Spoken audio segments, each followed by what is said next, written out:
La penúltima clase de este curso de trabajos de alto riesgo, ¿ok? Entonces, el día de hoy vamos a ver este, trabajos en espacios confinados y excavaciones profundas, ¿ok? Entonces, ¿me confirman si se ve, por favor? Sí, ok, de acuerdo. Muchas gracias. Entonces, vamos a comenzar con la clase de hoy. Bueno, antes que nada, chicos, bueno, hoy como ya se hace de costumbre, como ya hemos venido diciendo, no vamos a hablar sobre la seguridad en el papel nada más, ¿no? Vamos a hablar de física, de química y de biología de la supervivencia, ¿correcto?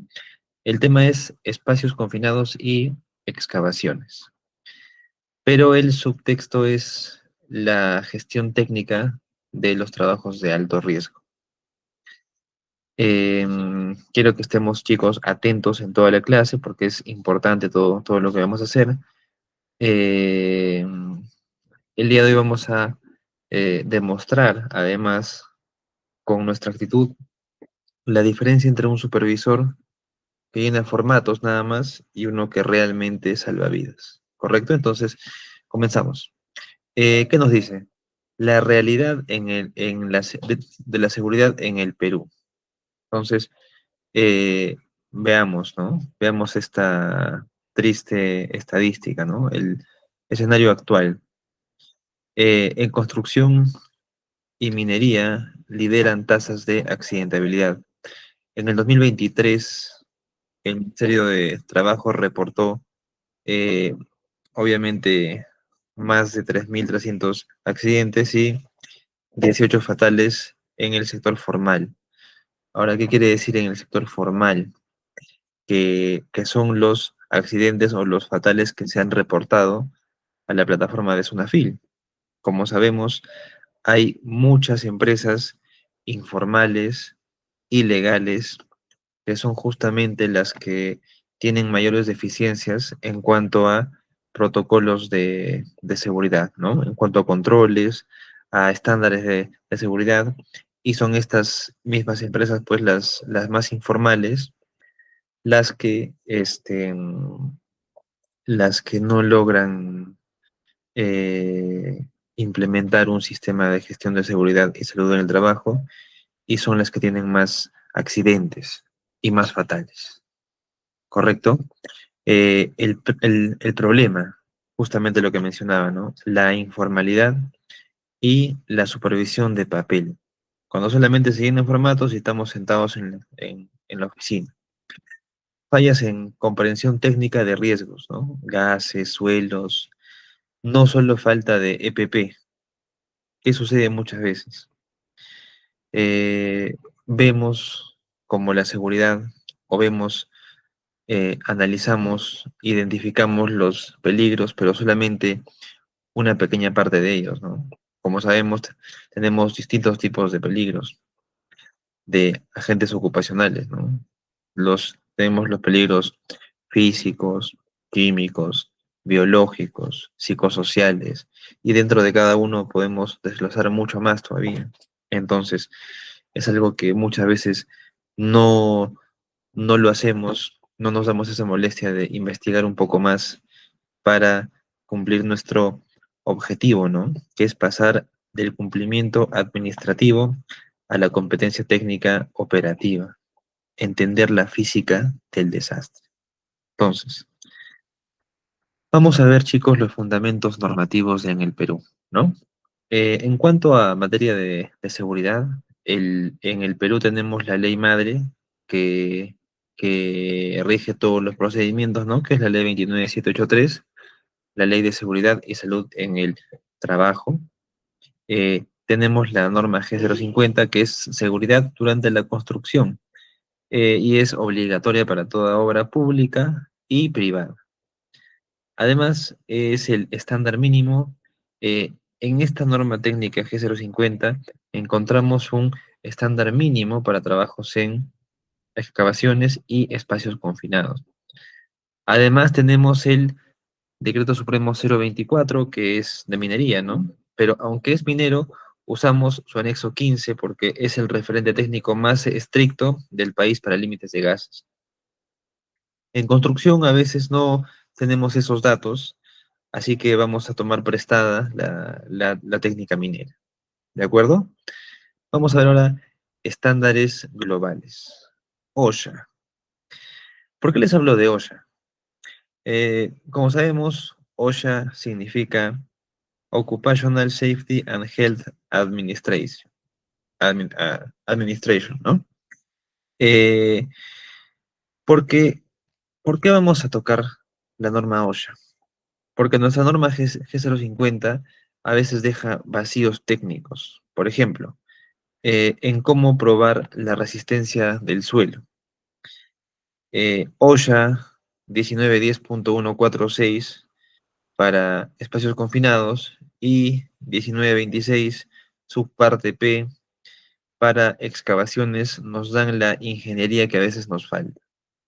Usamos OSHA para cubrir esos vacíos y garantizar la vida, ¿no? Cuando encontramos algunos vacíos técnicos en la normativa peruana, tenemos que recurrir a, a normativas internacionales para poder eh, encontrar ese vacío y que podamos, pues, aplicar los controles bajo los estándares internacionales para que podamos eh, salvar vidas, ¿no?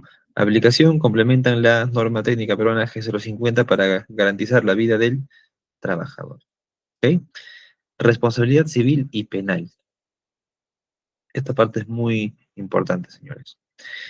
El artículo 168A del Código Penal es claro. No necesitas que muera alguien para ir preso. Y como hemos visto, ya no solamente el residente de la obra o el jefe del área es quien puede ir preso si es que ocurre un accidente y mucho más si es que hay un fatal. Ustedes como supervisores, si es que incurren en algún tipo de negligencia técnica en cuanto a los permisos, capacitaciones, estándares, etcétera, también pueden ir presos en caso de que ocurra un accidente. Basta con exponer a algún personal a un peligro inminente. Si tú como supervisor permites que alguien baje a una zanja de 3 metros sin entibar, estás cometiendo un delito. Así, fríamente es un delito, ¿no? Pase o no pase el accidente. Entonces tú eres el garante de sus vidas. ¿Qué nos dice, no? Penal, atentado contra las condiciones de seguridad y salud, riesgo legal. No se necesita un accidente para ser procesado. Basta con exponer al personal a peligro inminente. Bueno, ahora sí vamos a entrar al primer tema del día de hoy, que son los espacios confinados. ¿Ok? Vamos a la técnica. A ver, ¿qué es un espacio confinado? ¿Quién me puede decir, chicos, qué es un espacio confinado? A ver si alguien podría comentar por ahí. ¿Qué es para ustedes un espacio confinado?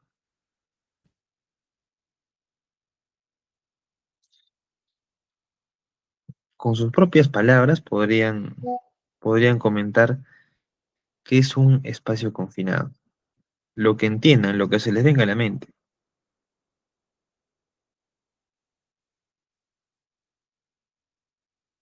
A ver, área cerrada, cerrado, dice John de los Santos. Zaira dice área cerrada, correcto, ¿no?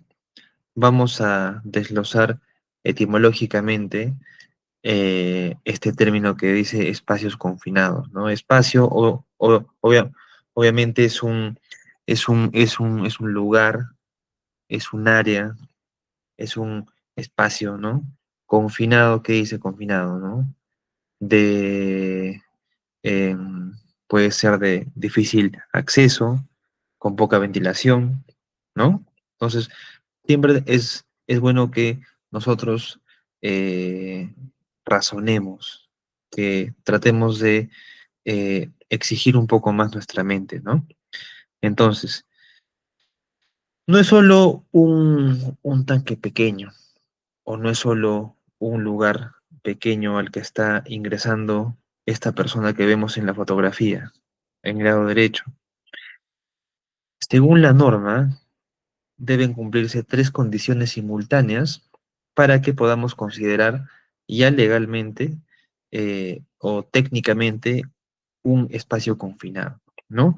Nosotros podemos darle un significado, pero no necesariamente es un espacio confinado según la norma. Entonces, para que sí sea calificado como espacio confinado según la norma, tiene que cumplir con estas tres condiciones, ¿no? Uno, tamaño.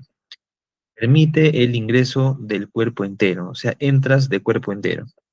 Dos, acceso limitado. Entradas, salidas restringidas, ¿no? Uso de manos, escaleras, manoles, o o bocas de visita. Tres, ocupación. Dice, no diseñado para ocupación humana continua, sin luz o ventilación fija. Por ejemplo, ¿no? Un cisterna, un tanque cisterna es un espacio confinado. Los buzones, los hilos, las zanjas profundas, los ductos, ¿no? Hemos visto muchas veces en las películas que la gente se esconde en los ductos, ¿no? Para escaparse y tal, pero obviamente la realidad está muy lejos, ¿no? De la ficción. En un ducto, pues hay un espacio bastante limitado para poder moverse tranquilamente y además hay muy poca oxigenación. Entonces, vamos a continuar, que dice espacios con permiso requerido, ¿no? Eh, esas siglas PRCS quieren decir Permit Required Confined Space, ¿no? Entonces, eh, espacios confinados con permiso requerido, ¿correcto? Dice, ¿no? Esto es lo crítico. Si tiene un peligro potencial, ¿no? Requiere permiso si tiene uno o más peligros, ¿no? ¿Qué dice? Atmósferas, gases tóxicos, inflamables o falta de oxígeno, ¿no? Entonces, estas son las atmósferas peligrosas. Si de repente ustedes pensaban que en su trabajo tenían un ambiente o una atmósfera tóxica, no es así, señores. Atmósferas tóxicas, atmósferas este, complicadas, difíciles, son las de los espacios confinados, ¿no? Donde hay gases tóxicos, donde hay productos o compuestos inflamables o hay falta de oxígeno. ¿Qué más? Bullimiento, ¿no? Cuando hay sólidos, fluidos, por ejemplo, granos, arena o líquidos. ¿Qué más?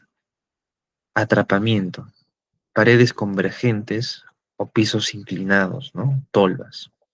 ¿Qué más tenemos? Otros, a ver, peligros mecánicos, eléctricos o térmicos. Además de que ya de por sí tenemos un peligro bastante grande que es el espacio confinado, también se le puede agregar peligros mecánicos, eléctricos, térmicos, etcétera, ¿no? Como regla de oro, vamos a considerar que vamos a tratar todo espacio como un espacio con permiso requerido hasta probar lo contrario, ¿no? Esta es la presunción de que es un espacio confinado, ¿no? Es como en el Perú, por ejemplo, ¿no? Todas las personas son inocentes hasta que se compruebe lo contrario, ¿no? Es la presunción de la inocencia. En este caso vamos a presumir nosotros, vamos a tratar a todo espacio como un espacio con permiso requerido hasta que podamos demostrar lo contrario, para no caer en una negligencia. ¿Ok? Entonces, el oxígeno, O2, el, el soporte de vida, lo que nos permite seguir vivos. El rango seguro en cuanto a este, porcentajes de concentración de oxígeno en el ambiente, según la norma OSHA y según la norma técnica peruana G050, es de 19,5% a 23,5%. ¿Ok? En las deficiencias. Hay una deficiencia cuando ya se tiene una concentración menor al 19,5% de oxígeno en el ambiente. Entonces, ¿cuáles son las causas? Respiración, oxidación, desplazamiento por otros gases. Los efectos, ¿no? Menores al 16%, fatiga. La gente se siente cansada. Pero ¿qué es lo que hace que la gente se sienta cansada? Eso ya lo vimos ya en otra clase. No sé si recuerdan. Cuando una persona eh, tiene falta de oxígeno, se llama hipoxia, ¿no? Hipoxia. Entonces, cuando hay una hipoxia, una persona se siente, se siente cansada, está fatigada. Por ejemplo, yo les cuento algo personal. El 2021 yo estuve pues internado con COVID en la villa COVID y yo entré con un 40% de daño pulmonar. Entonces yo estaba atravesando un cuadro de hipoxia. ¿Y esto qué causaba? ¿No? Como estaba saturando una menor cantidad de oxígeno en la sangre, yo me sentía cansado y quería dormir todo el tiempo. Eso es lo que pasa cuando la gente tiene hipoxia. Poco a poco se siente cansada y comienza a, este, a dormir, cada vez tiene menos energía y así poco a poco muere.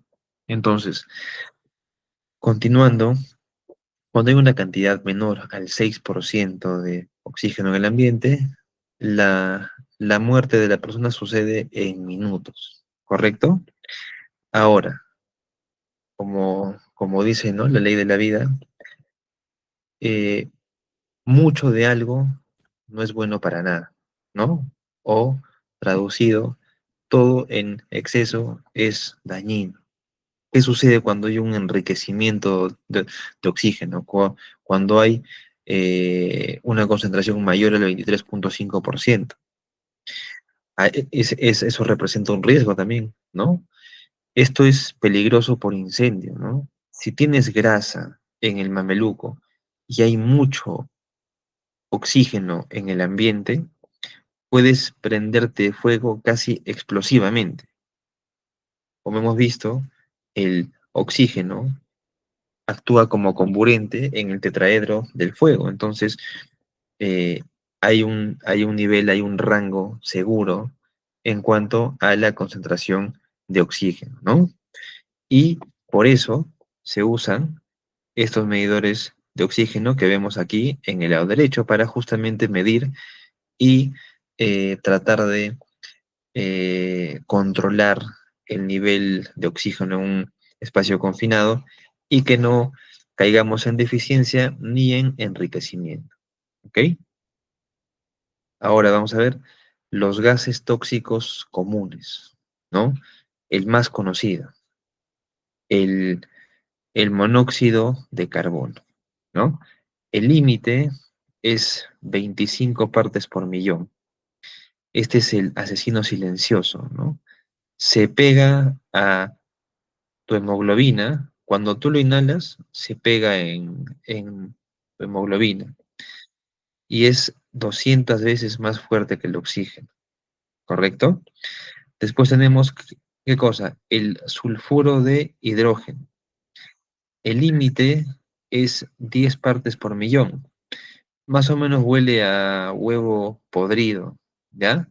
Pero, este, algo para tener en consideración y mucho cuidado es que causa fatiga olfativa. Si hay mucho gas, mm, alrededor de 100 partes por millón, tu nariz se paraliza y dejas de olerlo justo antes de morir, ¿no? Entonces, muchas veces no tenemos que confiarnos en nuestro olfato, ¿no? Y decir, no, creo que ya no huele. Entonces, podemos trabajar, ¿no? Siempre hay que utilizar los equipos de higiene industrial, ¿no? ¿Qué más? Eh, Atmósferas explosivas, correcto. Entonces, ¿no? Hablemos del LEL. ¿Qué es LEL? ¿Qué es LEL? Es Lower Explosive Limit, el límite menor explosivo, ¿no? ¿Qué es la concentración mínima de gas para que explote, ¿no? ¿Cuál es el el límite menor o más bajo para que un ambiente pueda ser altamente explosivo? ¿Correcto? Entonces, 0% dice, requisito para trabajos en caliente, ¿no? Obviamente, tenemos que tener un 0% de concentración mínima de gas para que para que podamos hacer trabajos en caliente y no podamos sufrir el riesgo de incendio o explosión. Acá tenemos un margen del 10% que nos dice menor a 10% en este límite mínimo de concentración de explosión que dice es ingreso con precaución y monitoreo continuo. Ahora, cuando vemos un este, porcentaje mayor a 10 en el Lower Explosive Limit, tenemos que hacer una evacuación inmediata, ¿no? Esta es una atmósfera peligrosa, peligrosa. Entonces, dependiendo de los trabajos que tenemos que hacer o que vamos a hacer, el porcentaje de el, el límite mínimo de explosión, ¿no? De la concentración mínima de gas para explotar. ¿Qué más? ¿Qué más tenemos aquí? Correcto. Entonces tenemos la estratificación de gases, ¿no? La física del peligro. ¿Qué tenemos acá? Zona alta, gases ligeros. Tenemos el metano. Densidad 0,5, ¿no? Es ligero, se acumula en cápsulas y como es ligero, como no es muy denso, entonces tiende a subir, se eleva, se va al techo, se va al techo. En zona media tenemos gases neutros, por ejemplo, el monóxido de carbono, el CO2, ¿no? Tiene una densidad de 0,97. Se mueve con las corrientes de aire, o sea, si en un ambiente no tenemos corrientes de aire, va a estar estático, ¿no? O sea, es más denso que el metano y que el hidrógeno, pero sí se va a mover con las corrientes de aire. ¿Qué más tenemos acá? Zona baja, los gases pesados, ¿no? Cuando tienen una densidad mayor a 1. ¿Qué dice? Sulfuro de hidrógeno, densidad 1,19, mortal en el fondo. Y también los vapores de gasolina, ¿no? Que tiene una densidad de 3 a 4. Estos ya se comportan como líquidos, ¿no? Entonces, estos gases, como son pesados, tienden a asentarse en la parte baja de un ambiente. Por ejemplo, cuando hay un incendio también, cuando hay un incendio, ¿no? Entonces, el humo, ¿qué hace? Tiende a subir, ¿no? Entonces, por eso recomiendan estar echados en en el piso. ¿Qué tenemos aquí? Equipos multigas y sensores. Son sus detectores que tienen sensores, pues, ¿no? Tenemos el sensor electroquímico. Este es específico para, para tóxicos como, por ejemplo, el H2S, el CO, que es el monóxido de carbono, y el oxígeno. ¿Qué más tenemos? El sensor catalítico, Pelistor. ¿no? Mide el límite inferior de explosividad. Falla. Requiere una concentración mayor al 10% de oxígeno, ¿no? Es inútil en atmósferas inertes. Usar infrarrojo. Entonces, la dificultad de este sensor catalítico es que tiene que estar por encima del 10% de concentración de oxígeno en el ambiente para que pueda ser útil.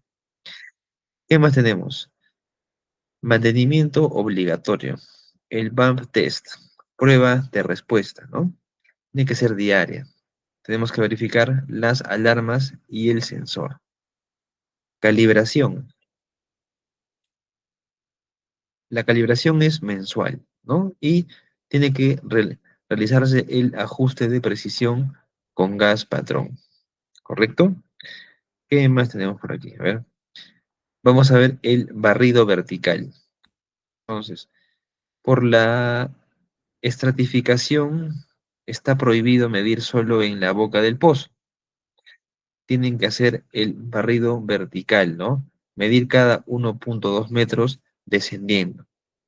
Si tenemos un pozo o un ducto, eh, ese es muchas veces el error que se comete. ¿Dónde se hace la medición? ¿Se hace en la boca, en la entrada?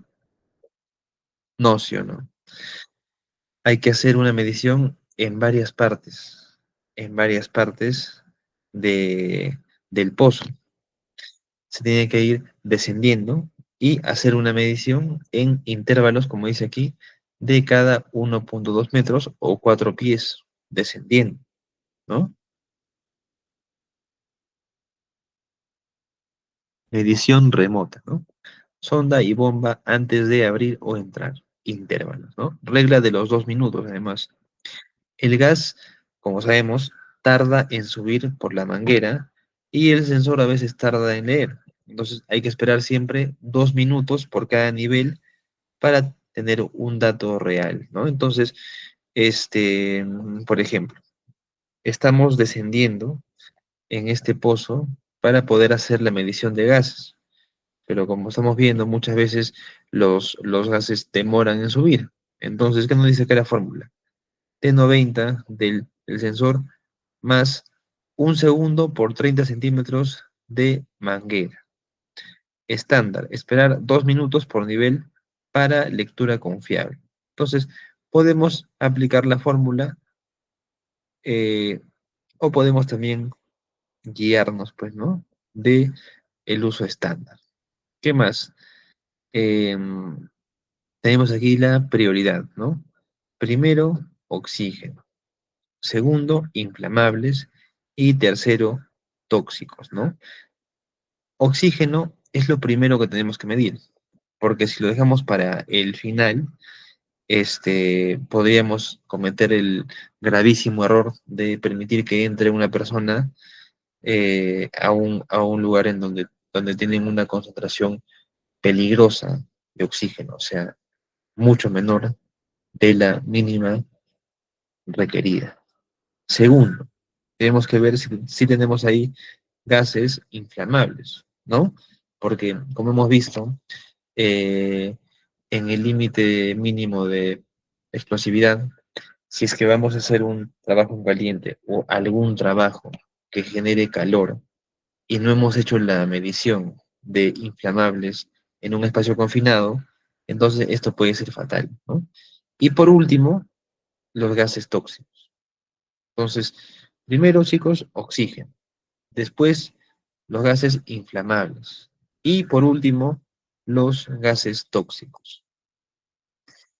Ahora, perdón, vamos a ver lo que es la ingeniería de control, ¿no? La ventilación, ¿correcto? Entonces, cuando un espacio confinado, obviamente, no tiene ventilación, ¿cuál sería la forma correcta en la que una persona podría estar bien ventilada o que el lugar puede estar ventilado para disipar ciertos gases? Obviamente tiene que ser una ventilación artificial y forzada, ¿no? ¿Qué tenemos aquí? Primero, dilución, presión positiva, ¿no? Es cuando inyectamos aire limpio. Eso es lo que hemos visto, por ejemplo, para los trabajos en caliente, ¿no? Cuando se encapsula al, al grupo que está haciendo un trabajo de soldadura, si es que estamos cerca de materiales inflamables, tenemos que sobrecargar de la presión positiva de aire, ¿no? Hacer que el aire salga, que salga. Por si hay algún tipo de gas inflamable que podría ingresar a esa cápsula o a este domo donde las personas están realizando los trabajos de soldadura, ¿no? Entonces, ¿qué dice? Presión positiva, inyectar aire limpio, ¿no? Alerta, tomar toma de aire lejos de escapes de motor, riesgo de CO, riesgo de monóxido de carbono, ¿no? Lógicamente, tenemos que tratar de captar el aire lo más lejos posible de los escapes de motores de equipos, vehículos, maquinaria, ¿correcto? Además, extracción, presión negativa. Cuando extraemos aire, vamos a realizar una succión focalizada, por ejemplo, en humos de soldadura. Si hay unas personas que están realizando trabajos de soldadura en un espacio confinado, no sería lógico que metamos aire, no tenemos que succionar estos humos de soldadura para que no se acumulen y no puedan generar dentro incluso eh, representando un peligro mayor, ¿no? El error del cortocircuito. Aire entra y sale sin ventilar el fondo, ¿no? Solución. Ducto flexible hasta el punto muerto más alejado. Entonces, acá estamos viendo un esquema comparativo. Ventilación en espacios confinados, ¿no? Esta es la ventilación incorrecta, cuando el aire rebota en la entrada generando zonas muoactas, muoctas, ¿no? O sea, cuando dejamos zonas sin ser ventiladas, está mal, pues la ventilación. Ahora, ¿qué dice? Ventilación correcta. Ducto extendido al fondo asegura renovación completa, completa el aire, ¿no? El petar. Como sabemos, señores, para cualquier trabajo de alto riesgo, tenemos que tener un petar, que es el permiso escrito para trabajos de alto riesgo. Entonces, em, el petar, como hemos visto, no es simplemente un formato que se llena, que se escribe y que se tiene ahí, ¿no? El petar es una declaración jurada legal en la que los trabajadores, el jefe de área y ustedes, los supervisores de seguridad, están dando fe de que está realizándose este trabajo de alto riesgo de manera segura. ¿Ok? Entonces, tiene un peso legal. Como vigencia, como hemos visto antes, eh, el PETAR tiene una validez de el turno de trabajo o la jornada laboral, ¿correcto? Si es que, bueno, se hacen turnos rotativos, no sé, turno de mañana, turno tarde o turno noche, este, eh, tiene como validez el PETAR solamente el turno de trabajo. Ahora, si es que, por ejemplo, es con jornada laboral, en caso de que fuera una obra de una obra civil, entonces tal vez, ¿no? Le firman a un grupo de trabajadores el petar en la mañana y, como sabemos, pues, ¿no? Tienen su hora de almuerzo y continúan por la tarde. Entonces, eh, el PETAR tiene como validez, como vigencia, la jornada laboral, ¿correcto? Entonces, ¿qué tenemos aquí también? Verificación crítica, monitoreo. Hay que monitorear, ¿no? Hay que colocar la hora exacta y los valores reales de las partes por millón. De las partes por millón y el porcentaje. ¿Qué más? Loto, el bloqueo loto, ¿no? Bloqueo de energías confirmadas. Entonces, si vamos a hacer trabajos que involucren partes, equipos que están energizados, entonces tenemos que realizar de todas maneras el bloqueo loto. ¿Qué más? Firmas.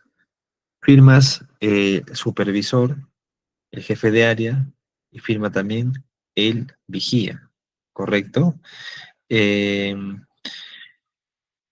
Señores, el 60% de los muertos en estos espacios son los rescatistas impulsivos, ¿no? Que entran sin equipo y mueren. El vigía es el que activa la emergencia, no se convierte en la víctima. O sea, muchas veces se confunde de que el vigía es el que va a entrar a este espacio confinado.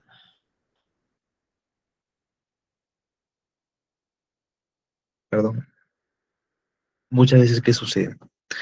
El vigía piensa, se considera, o erróneamente nosotros pensamos que el vigía es la persona que va a ingresar a un espacio confinado si es que la persona que está realizando los trabajos dentro está sufriendo una descompensación, está atravesando una hipoxia.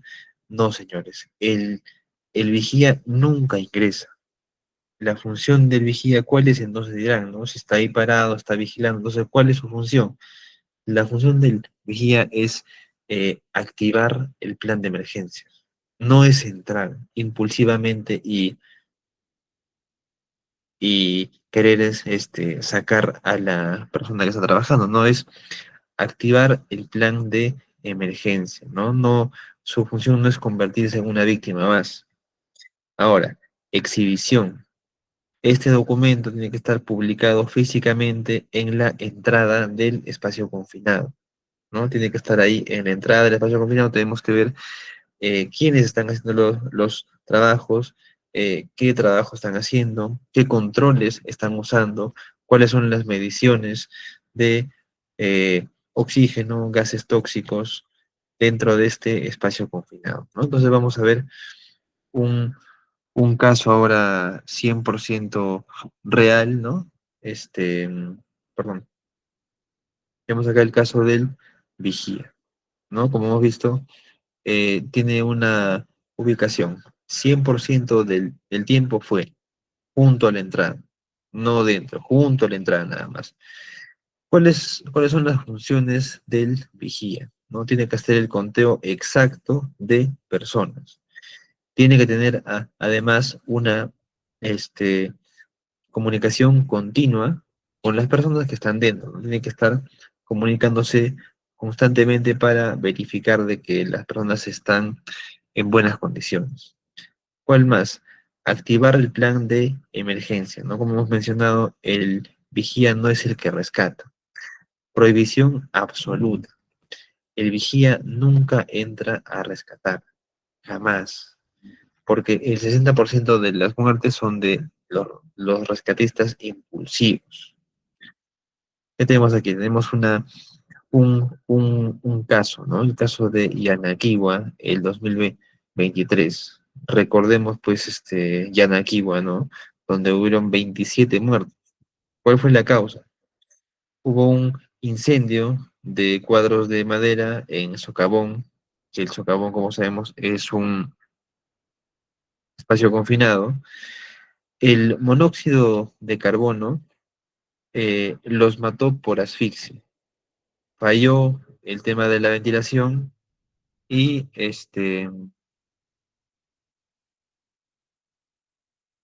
falló la ventilación y no tenían los equipos de autorrescate. Entonces, esta es una lección de sangre sobre por qué la ventilación es vida, ¿no? ¿Qué vemos acá? Ventilación ineficaz para humo masivo, falta de refugios herméticos, rutas de escape y carencia de equipos de autorrescate. Entonces, lamentablemente, accidentes como estos nos dejan las lecciones necesarias para poder cambiar los controles y no, y no volver a repetir este tipo de desgracias, ¿no? Que enluta el rubro de la construcción.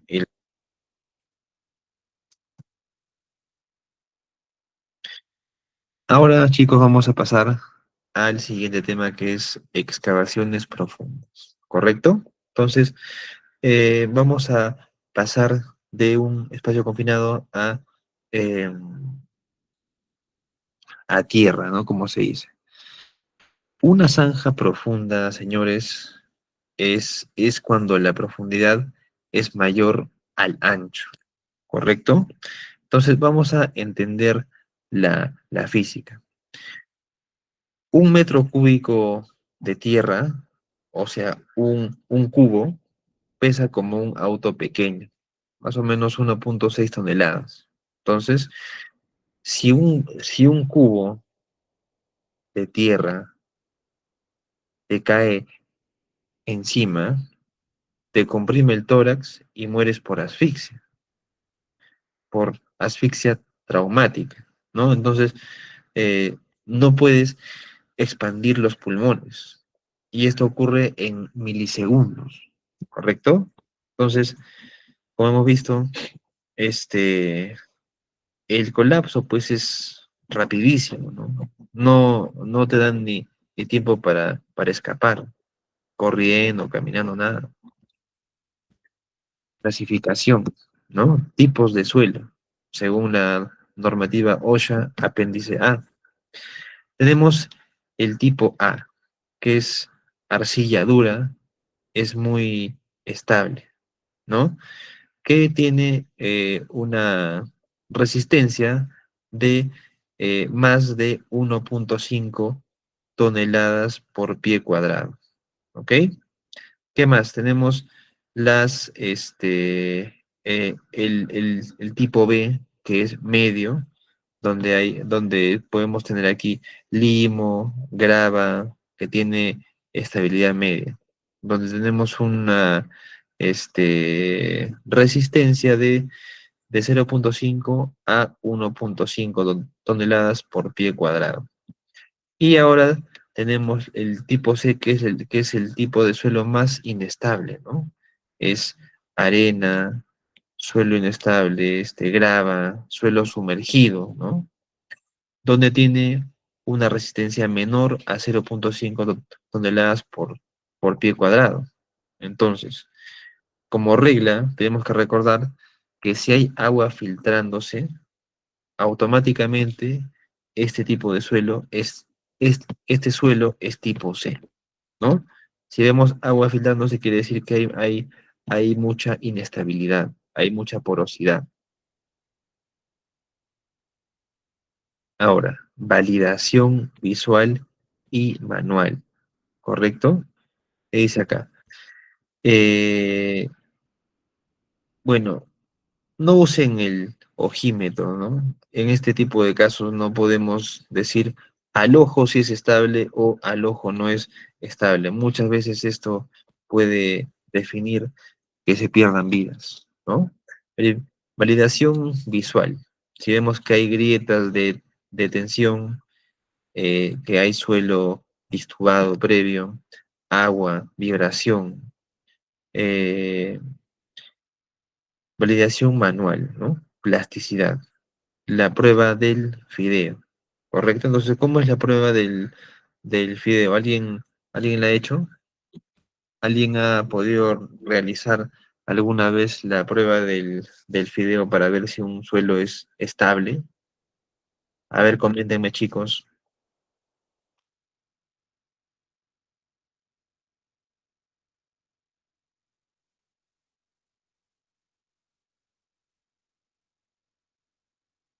Nadie todavía. Entonces, ¿qué es la prueba del fideo para ver el tipo de suelo, ¿no? Es, a ver,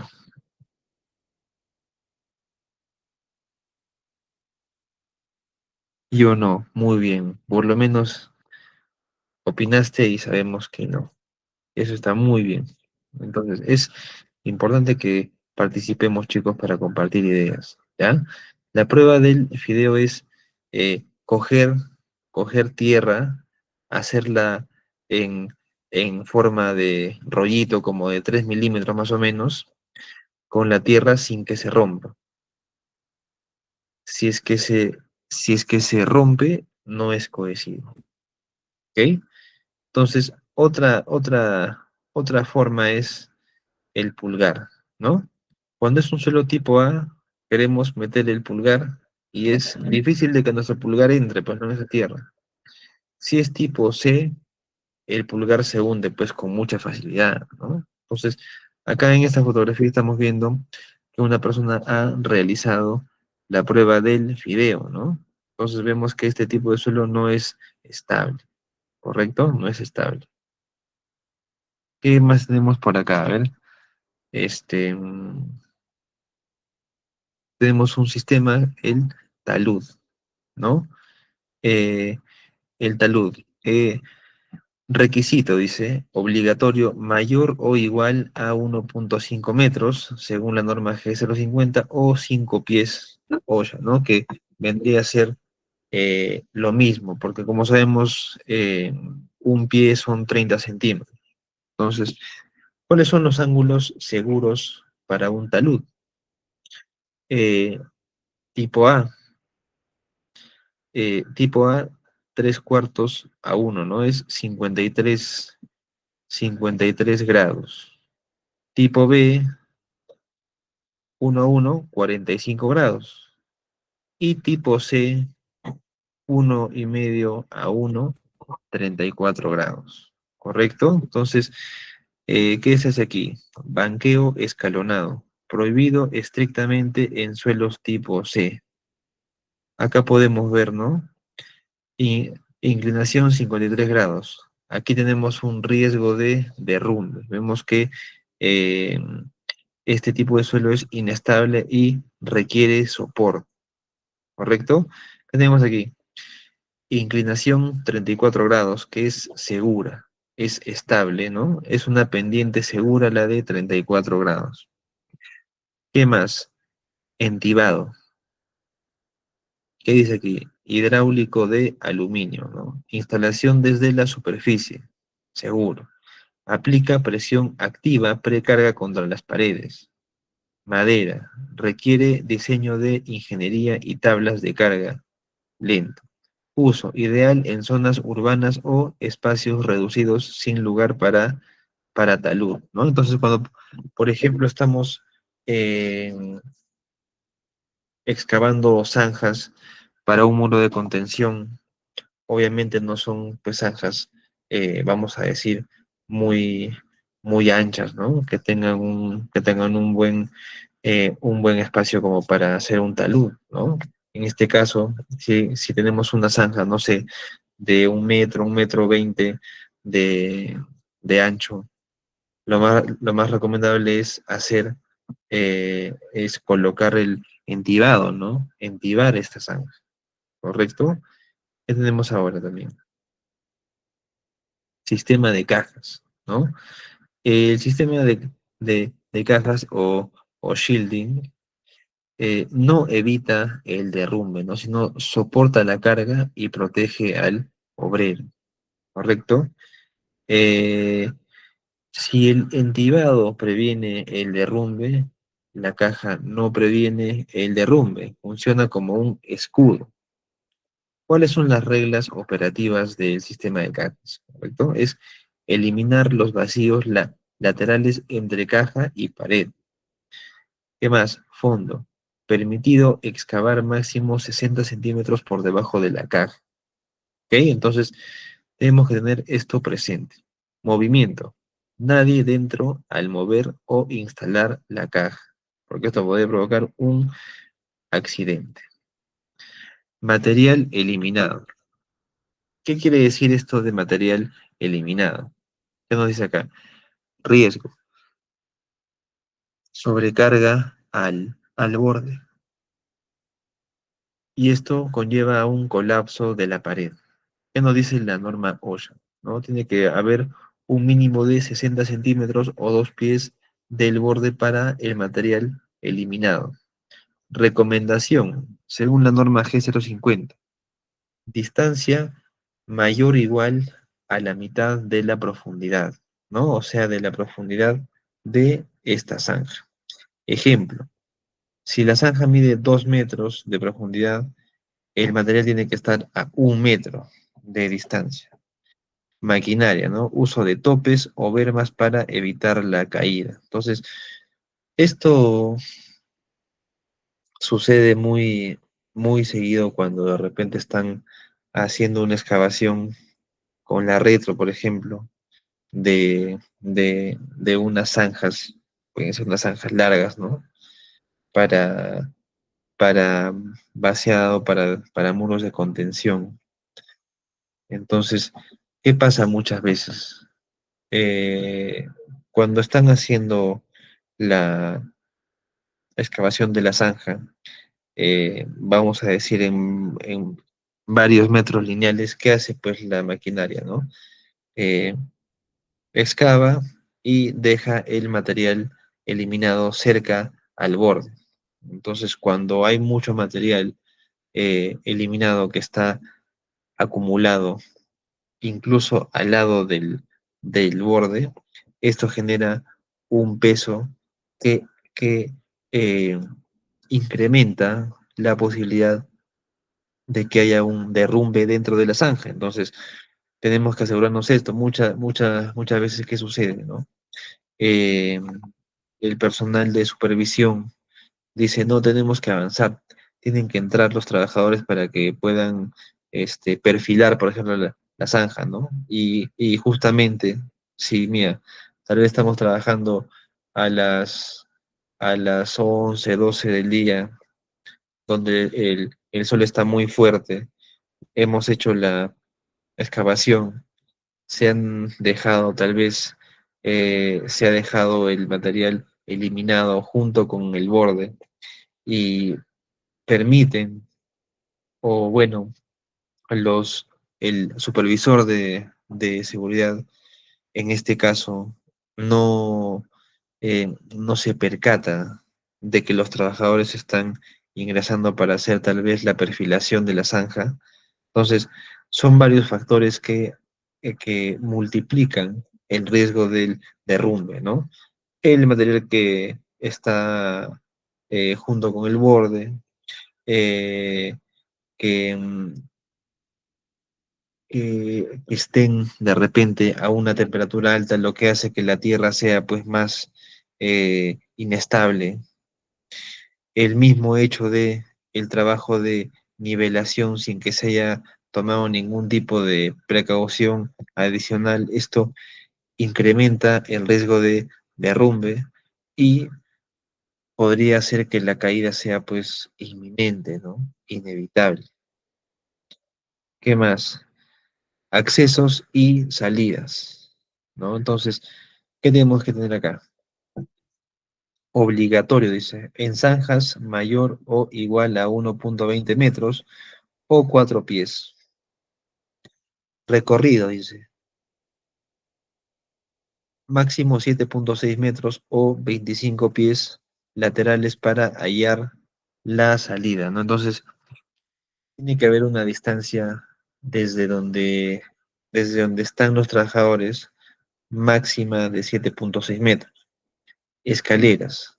Sobresalir 1 metro o 3 pies sobre la superficie. Tienen que estar aseguradas para evitar desplazamiento, libres de obstáculos en la cabecera. Entonces, eh, toda zanja tiene que tener sus rutas de acceso y salidas. Además de esto, podríamos agregarle tal vez, pues, ¿no? Un sistema de rescate con, con sogas, ¿no? Para que los trabajadores puedan utilizar de repente este tipo de sistema o este tipo de este, eh, plan de emergencia en caso de que ocurra algún accidente, ¿no?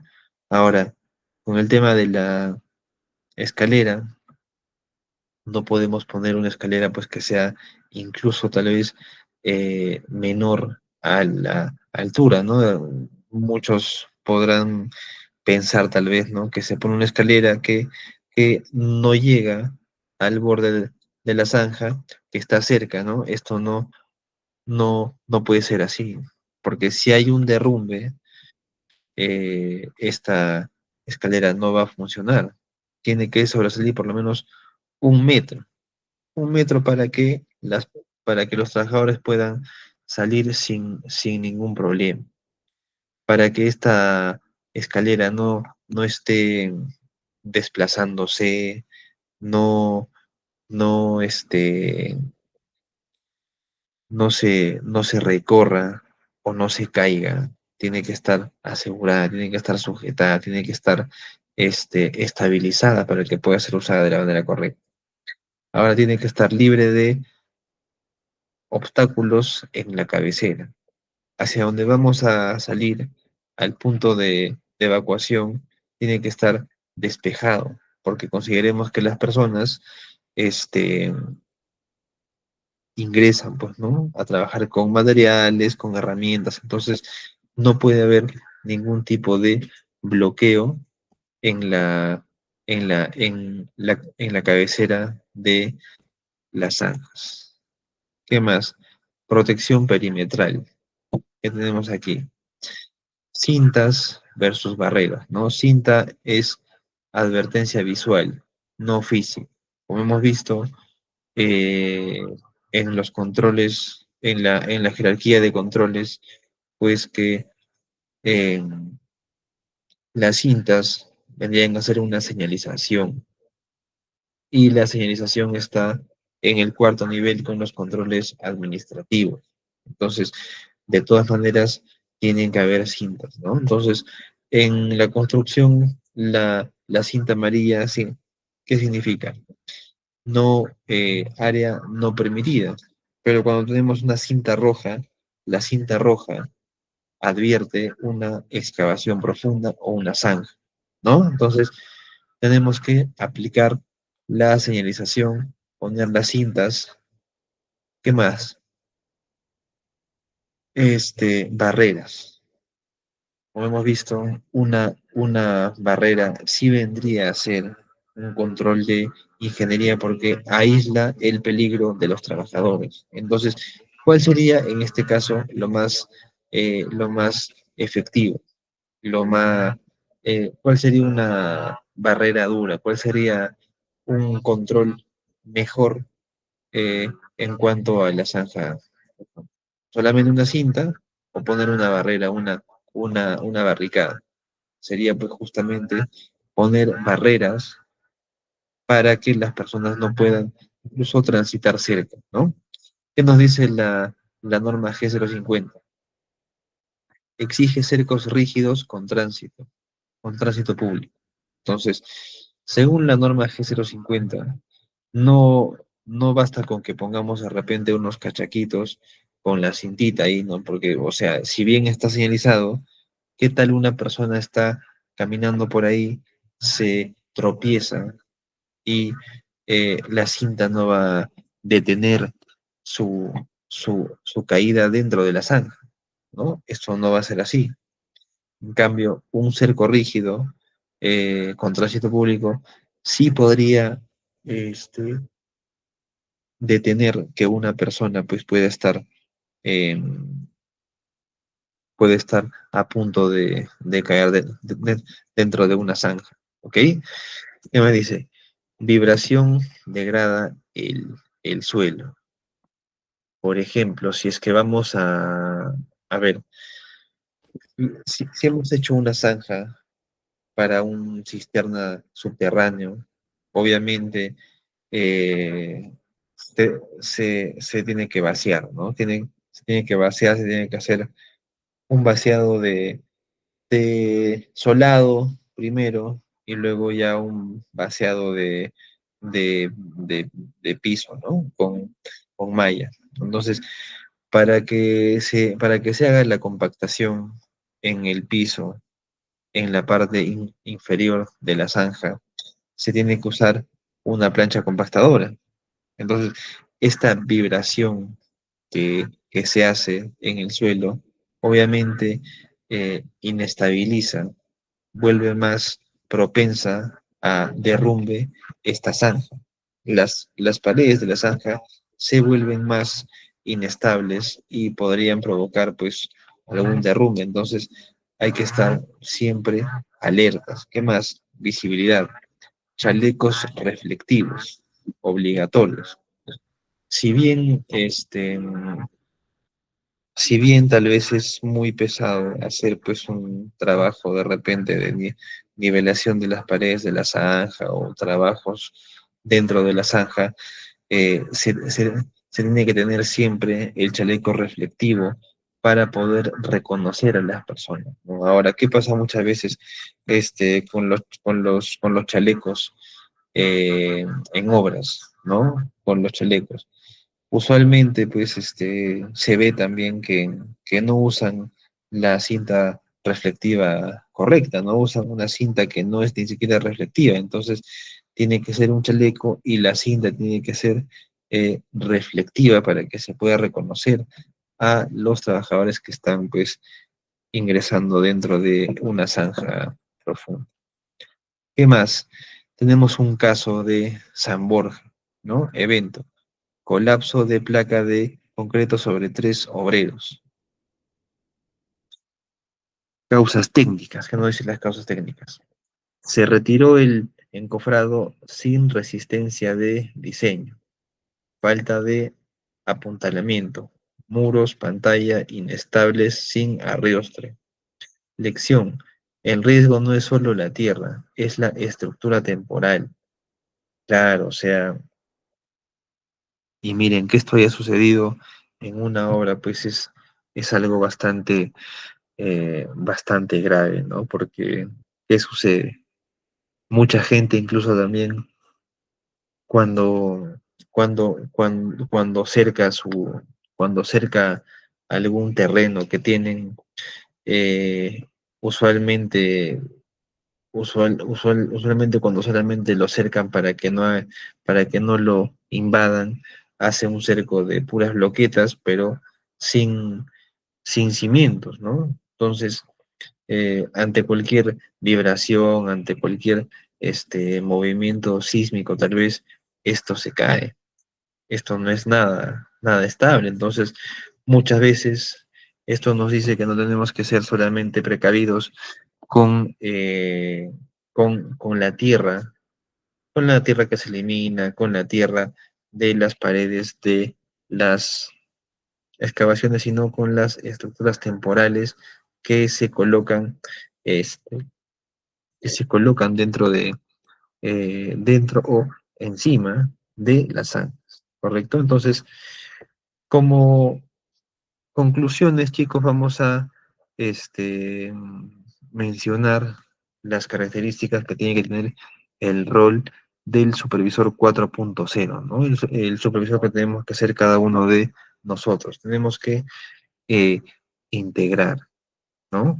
Todo lo que aprendemos tenemos que integrarlo. No basta con usar los conocimientos adquiridos de manera separada, ¿no? Tenemos que integrar.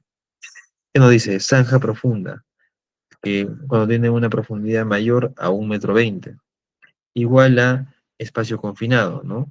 Que tiene gases tóxicos.